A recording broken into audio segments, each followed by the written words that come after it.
আবারও ঢাকা সিএমএম আদালতে প্রধানমন্ত্রী শেখ হাসিনার বিরুদ্ধে মামলা। রাজধানীর শেরেবাংলা নগর এলাকায় সিএনজি অটোরিকশা চালক শাহাবুদ্দিনকে হত্যার অভিযোগে সাবেক প্রধানমন্ত্রী শেখ হাসিনা এবং আওয়ামী লীগের সাধারণ সম্পাদক ওবায়দুল কাদের সহ 11 জনের বিরুদ্ধে মামলা হয়েছে। ঢাকার চিফ মেট্রোপলিটন ম্যাজিস্ট্রেট সিএমএম আদালতে এই মামলা আবেদন করেন শাহাবুদ্দিনের বাবা আবুল কালাম। সিএমএম আদালতে আজ বেলা 10টায় মামলাটি এজাহার হিসাবে রেকর্ড করার জন্য শেরেবাংলা নগর থানার ভারপ্রাপ্ত কর্মকর্তা নির্দেশ দেন। এর আগে শেখ হাসিনার বিরুদ্ধে আরও 2টি হত্যা মামলা এবং অপহরণ মামলা হয় বলে জানা গিয়েছে।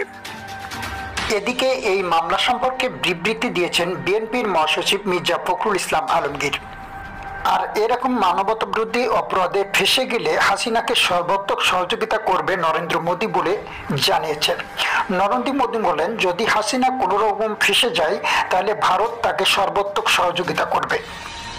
তবে ভারতের এই সহযোগিতা কিভাবে হাসিনাকে দায় মুক্ত করতে পারে সেটা নিয়ে প্রশ্ন তুলেছেন অনেকেই।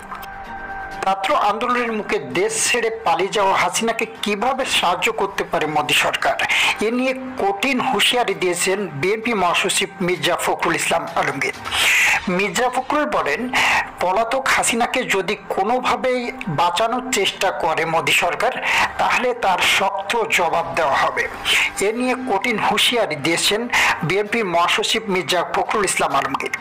এদিকে সমন্বয়কদের এক অংশ বলেছেন, ছাত্র হত্যা করে হাসিনা যে পাপ করেছেন সেই পাপের প্রায়শ্চিত্ত তাকেই করতে হবে।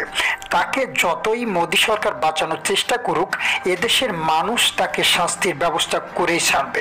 সুপ্রিয় দর্শক, আপনারা কি মনে করেন এই মামলা থেকে কি মুক্তি পেতে পারে হাসিনা, নাকি একেবারে ফেঁসেই যাবে?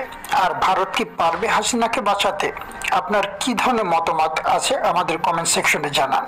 আর আপনি যদি আমাদের চ্যানেলে নতুন হয়ে থাকেন তাহলে অবশ্যই আমাদের চ্যানেলটি সাবস্ক্রাইব করে সাথে থাকতে পারেন। আর যারা ফেসবুক পেজ থেকে ভিডিওটি দেখছেন পেজটি ফলো দিয়ে সাথে থাকবেন। ধন্যবাদ। আসসালামু আলাইকুম ওয়া রাহমাতুল্লাহ।